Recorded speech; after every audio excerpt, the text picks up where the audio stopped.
ሰላም ጤና ይስጥልኝ። በአሜሪካ ለምትገኙ ኢትዮጵያን የግሪን ካርድ ባለቤቶች በሙሉ ዛሬ የፌዴራል ፍርድ ቤት ወይም ሱፕሪም ኮርት በአሜሪካ ለምትገኙ የግሪን ካርድ ባለቤቶች ወይም ሆልደሮች በሙሉ ሁለት እጅግ በጣም ወሳኝ የተባለ ውሳኔ አስተላልፈዋል። በዛሬ ቪዲዮ የፌዴራል ፍርድ ቤቱ ያስተላለፋቸውን ሁለት እጅግ በጣም ትልልቅ ውሳኔዎችን ወደ እናንተ ማቅረብ ይሆናል። በአሜሪካ የምትገኙ ኢትዮጵያን የግሪን ካርድ ባለቤቶች ግዴታ የፌዴራል ፍርድ ቤቱ የወሰነውን ውሳኔ ማወቅ እንዲሁም ራሳችሁን መጠበቅ አለባችሁ፣ ዲፖርት ላለመደረግ ተብሏል። ሁለቱንም የፌዴራል ፍርድ ቤቱ የወሰነውን ውሳኔ ቀጥሎ ነግራችኋለሁ። ነገር ግን ከዛ በፊት እኔን ለማታውቁኝ ሰዎች ጆሲ ይባላለሁ። እንደዚህ አይነት ከዩኤስ ኢሚግሬሽን ጋር የተገናኙ ቪዲዮዎች ስለሆነ ማዘጋጀው በአሜሪካ በየትኛውም አማራጭ የምትገኙ ኢትዮጵያ እንዲሁም ኤርትራውያን ቻናሉን ሰብስክራይብ ማድረጋችሁ እንዳትረሱ። እንደዚህ አይነት ከዩኤስ ኢሚግሬሽን ጋር የተገናኙ ቪዲዮዎች ስለሆነ ማዘጋጀው ማለት ነው። እንዲሁም ቪዲዮ ከመጀመሩ በፊት ሁላችሁም ላይክ ያደረጋችሁ መጀመራችሁን እርግጠኛ ሁኑ። ወደ ጉዳያችን እንግባ።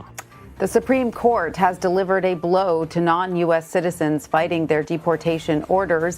In a decision handed down today, the justices ruled the government can indefinitely detain certain immigrants who say they will face persecution or torture if they are deported to their native countries.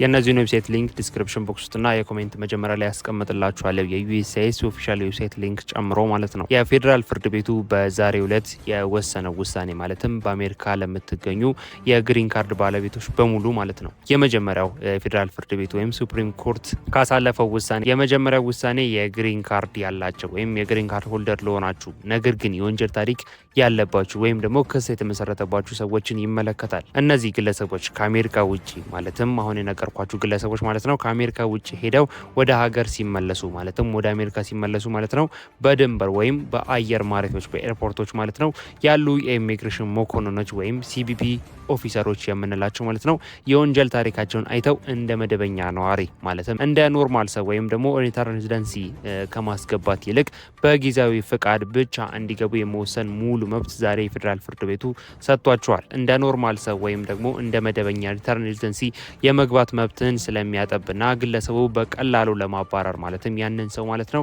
በቀላሉ ለማባረር ዲፖርት ለማድረግ መንገድ ስለሚከፍት የወንጀል ታሪክ ያለባቸው የግሪን ካርድ ሆልደሮች በዚህ ሰዓት ከፍተኛ የሆነ ስጋት እንደሚፈጥር እየተነገረ ይገኛል። በተለይ ደግሞ በፍራውድ ወይ ደግሞ የግብር ስርቆት፣ ግብር ማጭበርበር እንዲሁም ደግሞ የቤት ውስጥ ጥቃት ወይም ዶሜስቲክ ቫዮለንስ የምንለው የወንጀል ሪካርድ ያለባቸው ሰዎች ማለትም እንደዚህ አይነት የወንጀል ሪካርድ ያለባቸው የግሪን ካርድ ሆልደሮች ወይም የግሪን ካርድ ባለቤቶች በዚህ ሰዓት ከፍተኛ የሆነ ጭንቀት ውስጥ እንደሚገኙ የተገለጸ ይገኛል። የፌዴራል ፍርድ ቤት ወይም ከፍተኛ ፍርድ ቤት ሱፕሪም ኮርት በዛሬው ዕለት ያሳለፈው የመጀመሪያው ውሳኔ ማለትም ግሪን ካርድን የሚመለከተው የመጀመሪያው ውሳኔ ይመስላል።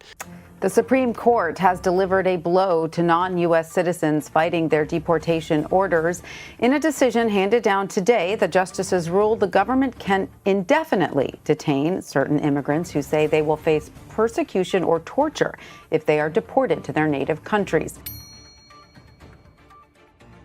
በሁለተኛ ደረጃ የፌዴራል ይግባኝ ሰሚ ፍርድ ቤት ፌዴራል አፒል ኮርት የምንለው ማለት ነው በዛሬው ዕለት ያሳለፈው ሁለተኛው ውሳኔ ያለምንም ሕጋዊ ሰነድ አሜሪካ የገቡ ወይም በቪዛ መጥተው ቪዛ ጊዜያቸው አልፎ ማለትም ኦቨርስቴ የሆናቸው ከ5 ወይም ከ2 ዓመት በታች ለኖሩ ሰዎች የሚሆን ውሳኔ አስተላልፏል። ፍርድ ቤቱ ኤክስፔክትድ ሪሙቫል ወይም አስቸኳይ ማባረር የተባለ ሕግ ያጸደቀ ሲሆን እነዚህ ግለሰቦች ወደ ፍርድ ቤት ሳይሄዱ ማለትም ወደ ፌዴራል ፍርድ ቤት ሳይሄዱ ማለት ነው በኢሚግሬሽን መኮንኖች ወይም በኢሚግሬሽን ኦፊሰሮች ቀጥተኛ ውሳኔ በፍጥነት ከሀገር እንዲባረሩ ይፈቅዳል። ቀደም ሲል ይህ ህግ የሚሰራው በድንበር አካባቢ ብቻ የነበረ ሲሆን ማለትም በድንበር በኩል የገቡ ስደተኞችን ህገወጥ ስደተኞችን ብቻ የሚመለከት ሲሆን አሁን ግን በመላው አሜሪካ ተፈጻሚ እንዲሆን የፌዴራል ይግባኝ ሰሚ ፍርድ ቤት ወይም ፌዴራል አፒል ኮርት የምንለው ወስኗል። ስለዚህ የፌዴራል ፍርድ ቤት ወይም ሱፕሪም ኮርት በዛሬው ዕለት ያሳለፋቸው ሁለት እጅግ በጣም ኢምፖርታንት የተባሉ ውሳኔዎች እነዚህን ይመስላሉ። ነገር ግን እነዚህ ሁለት ውሳኔዎች የማይመለከታቸው ሰዎች አሉ። ከነሱም መካከል